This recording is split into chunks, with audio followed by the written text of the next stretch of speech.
دلی کی حکومتیں چاہے جو بدلتی رہیں، آتی رہیں گی، بدلتی رہیں گی، مگر روحانی حکومت جو حضرت خواجہ غریب نواز کی ہے اور جو آپ سلطان الہند ہیں، وہ کل بھی تھی۔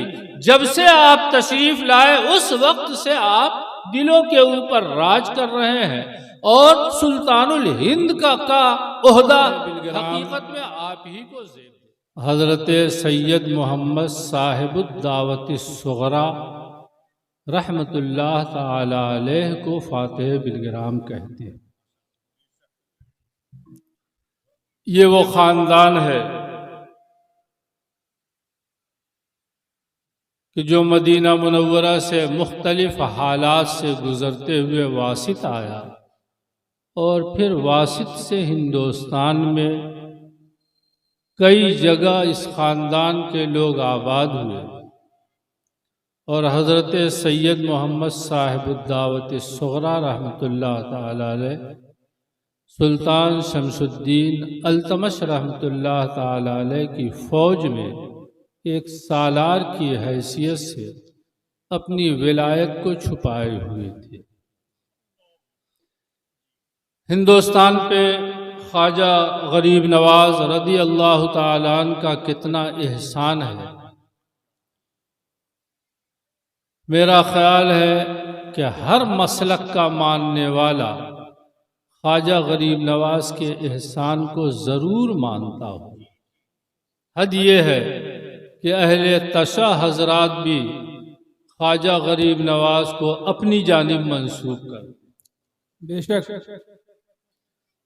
اور حضرت خواجہ غریب نواز رضی اللہ تعالی عنہ ہندوستان میں کیسے آئے، یہ بھی آپ بارہا سن چکے ہوں گے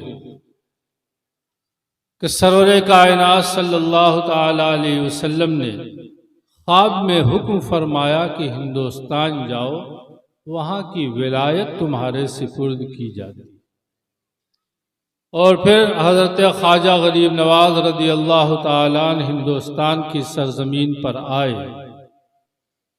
آپ کے دست حق پرست پہ 90,000 لوگ مسلمان ہوئے۔ ظاہر ہے سرور کائنات صلی اللہ تعالی علیہ وسلم نے جب آپ کو بھیجا تو آپ جو مسلک لے کر کے آئے وہی مسلک صحیح میں ہمارا مسلک ہے، اور وہی مسلک ہمارا مسلک ہے، اور اسی مسلک سے جو متعلق ہے وہی مسلک اعلیٰ حضرت والا ہے۔ حضرت خواجہ غریب نواز رضی اللہ تعالیٰ عنہ اجمیر کی سرزمین پہ رہے، تبلیغ کیا۔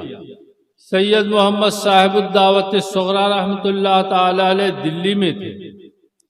اشارہ ہوا، خواجہ غریب نواز کے پاس اجمیر شریف میں حاضر ہوئے اور عرض کیا کہ حضور مرید ہونے کے لیے حاضر ہوا ہوں، رابطہ آپ یہاں کا بالگرام کا اور اجمیر کا دیکھیں۔ نعرہ تکبیر، نعرہ رسالت، نعرہ رسالت، علماء اہل سنت، علماء اہل سنت، آبروئے ٹانڈا، آبروئے ٹانڈا، حضرت علامہ مولانا مختار احمد صاحب صابری منظری۔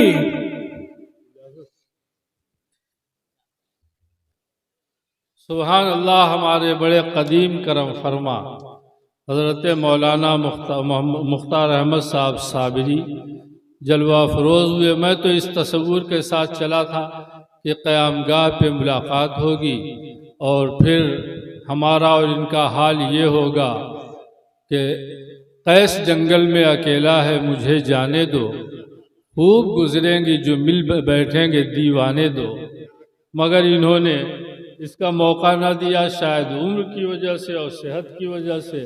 میں بھی اب اسی صف میں کھڑا ہو گیا ہوں۔ درود پاک پڑھیں۔ اللہم صلی علی سیدنا مولانا محمد وعلی آلہ وصحبہ وبارک وسلم دائما ابدا۔ حضرت خواجہ غریب نواز رضی اللہ تعالیٰ عنہ ہندوستان میں آئے اور آپ نے اسلام کی جو تبلیغ کی اور لوگوں کے دلوں کے اوپر آپ نے جو راج کیا، اس وقت سے خواجہ غریب نواز ہندوستان کے راجا اور سلطان الہند ہیں، کل بھی تھے اور آج بھی ہیں۔ دلی کی حکومتیں چاہے جو بدلتی رہیں، آتی رہیں گی، بدلتی رہیں گی، مگر روحانی حکومت جو حضرت خواجہ غریب نواز کی ہے اور جو آپ سلطان الہند ہیں، وہ کل بھی تھی۔ جب سے آپ تشریف لائے اس وقت سے آپ دلوں کے اوپر راج کر رہے ہیں، اور سلطان الہند کا عہدہ حقیقت میں آپ ہی کو زیب دیتا ہے۔ چنانچہ آپ دیکھ لیجئے اس وقت سے لے کے آج تک چاہے جتنے بھی حالات بدلے، حکومتیں بدلی، مگر خواجہ غریب نواز رضی اللہ تعالیٰ عنہ کی حکومت لوگوں کے دلوں کے اوپر اسی طریقے سے جاری ہے۔ آپ مدینہ منورہ سے اسلام لے کر کے آئے، اور جو اسلام لے کر کے آئے وہ رسول اللہ صلی اللہ تعالیٰ علیہ وسلم کے دربار سے عطا کیا ہوا ہے۔ اور میں نے عرض کیا کہ جو آپ لے کر کے آئے، آج جو ہم مسلک اعلیٰ حضرت کہتے ہیں، وہی خواجہ غریب نواز رضی اللہ تعالیٰ عنہ کا لایا ہوا مسلک ہے کہ جسے آج ہم مسلک اعلیٰ حضرت سے تعبیر کرتے ہیں۔ حضرت سید محمد صاحب الدعوت الصغریٰ فاتح بالغرام فاؤنڈیشن کے تحت جو یہ کانفرنس ہو رہی ہے، سید محمد صاحب الدعوت الصغریٰ گئے، وہی اجمیر شریف گئے، مرید ہونے کے لیے گئے۔ یہ خاندان تو ایسا ہی ہے، باطنی طور پہ تو ان کو فیوز حاصل ہوتے ہی رہتے ہیں سرور کائنات سے، خاندان ہی ایسا ہے۔ تاریخ آپ بلگرام شریف کر کے کی پڑھ کے دیکھیے تو حالت اس گھر کی آج بھی یہ ہے کہ اعلیٰ حضرت کا یہ شعر یاد آ جاتا ہے، وہ سوئے لالا زار پھرتے ہیں، تیرے دن اے بہار پھرتے ہیں۔ تاریخ اگر پڑھیں تو معلوم ہوتا ہے کہ آج بھی اپنے ان صاحبزادوں کی خبر لینے کے لیے مولا علی بھی تشریف لاتے ہیں اور سرور کائنات بھی تشریف لاتے ہیں۔ نعرہ تکبیر، نعرہ رسالت، مسلک اعلیٰ حضرت، مسلک اعلیٰ حضرت، علماء اہل سنت، مدرسہ فاتح بالغرام فاؤنڈیشن۔ مگر جس طریقے سے علم ہے کہ علم سرور کائنات صلی اللہ تعالیٰ علیہ وسلم ہی سے چلتا ہے، علماء نے علم کی تعریف کی ہے، العلم نور مقتبس من مشکات انوار النبوہ، نبوت کے مشکات سے جو نور چھن چھن کر کے آتا ہے، علم اس کا نام ہے۔ علم کتاب کا نام نہیں ہے، علم درس کا نام نہیں ہے، علم استاذ کا نام نہیں ہے۔ امام غزالی لکھتے ہیں استاذ تو فاتح ہے، صرف دروازہ کھول دیتا ہے۔ اگر تو نے اپنے دل کا دروازہ کھول رکھا ہے تو مشکات نبوت سے جو نور آتا ہے وہ تیرے نور کے اندر چلا گیا تو اسی کا نام علم ہے، اور وہی علم علم نافع ہوتا ہے۔ مگر اس کو حاصل کرنے کے لیے استاذ کے درسگاہ میں تجھے زانوے تلمس طے کرنا پڑے گا۔ یہی حال تصوف کا بھی ہے کہ فیض تو آتا ہے سرور کائنات سے، مولا علی سے، اپنے شیوخ سے، مگر کسی نہ کسی کے ہاتھ کے اوپر اپنا ہاتھ دینا ہی پڑے گا۔ مثال کے طور پہ میں آپ کو اور سمجھاؤں، اسی خاندان کے ایک بزرگ ہیں حضرت سید اسماعیل رحمت اللہ تعالی علیہ، یہ اپنے شیخ کی خدمت میں تھے، دل بڑا بے قرار ہوا اور گئے کہ جا کر کے عرض کرے حضور دل بہت بے قرار ہے، کچھ نہ کچھ جلدی سے عطا کر دیجئے۔ شیخ چادر اوڑھے ہوئے لیٹے تھے، اور چادر اوڑھے ہوئے لوگوں کی نگاہ میں تو چادر اوڑھے ہوئے لیٹے تھے، مگر حقیقت میں مراقبے میں تھے، لیٹے ہوئے تھے، چادر سر پہ تھی، مراقبے میں تھے۔ آپ جا کے پاؤں دبانے لگے، نیند کھلی، انہوں نے چادر ہٹایا تو دیکھا پاؤں دبا رہے، عرض کیا حضور مجھے کچھ عطا فرما دیجئے، بہت میں پریشان ہوں، جو روحانیت آپ کو ہے اس میں سے کچھ مجھے بھی آپ عطا فرما دیجئے۔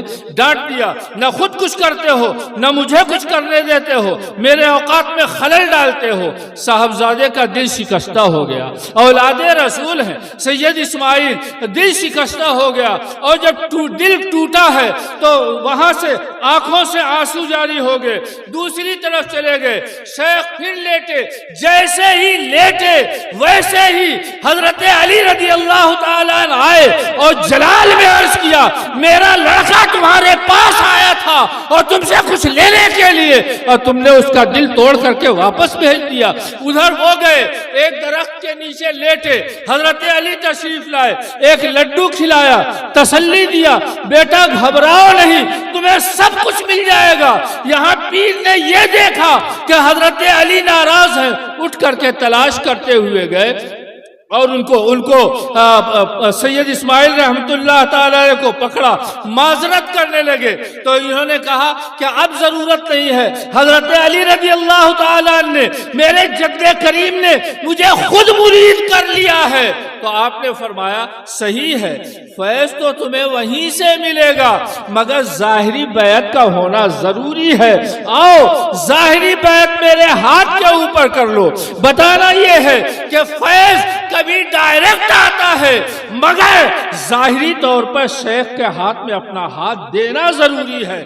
جب تک شیخ کے ہاتھ میں ہاتھ نہ دیں گے فیوز و برکات کا سلسلہ جاری نہ ہوگا. یہی حال فاتح بلگرام کا تھا کہ حضرت علی رضی اللہ تعالیٰ عنہ سے فیض تو مل ہی رہا تھا مگر ظاہری ہاتھ دینے کے لیے اجمیر شریف کی دھرتی پہ حاضر ہوئے. خواجہ غریب نواز سے عرض کیا, حضرت خواجہ غریب نواز نے سر اٹھا کر کے دیکھا, کہا صاحبزادے آپ کا حصہ میں نے قطب صاحب کے پاس رکھ دیا ہے. سبحان اللہ. کہا صاحبزادے انتظار میں خود بیٹھے ہوئے تھے, بیٹھے نہیں تھے بلکہ دیکھ رہے تھے کہ سرور کائنات صلی اللہ تعالی علیہ وسلم نے اپنے صاحبزادے سید محمد کا حصہ میرے پاس رکھا ہے اور وہ دلی میں ہے. تو اپنے خلیفہ حضرت بختیار کاکی رحمت اللہ تعالی علیہ کے پاس وہ حصہ رکھ دیا تاکہ صاحبزادے وہیں سے حاصل کر لیں. مگر یہاں طلب کرنے کے لیے آپ وہاں پر گئے, آپ نے دیکھا, کہا تمہارا حصہ قطب صاحب کے پاس میں نے رکھ دیا ہے, جاؤ وہیں سے لے لو.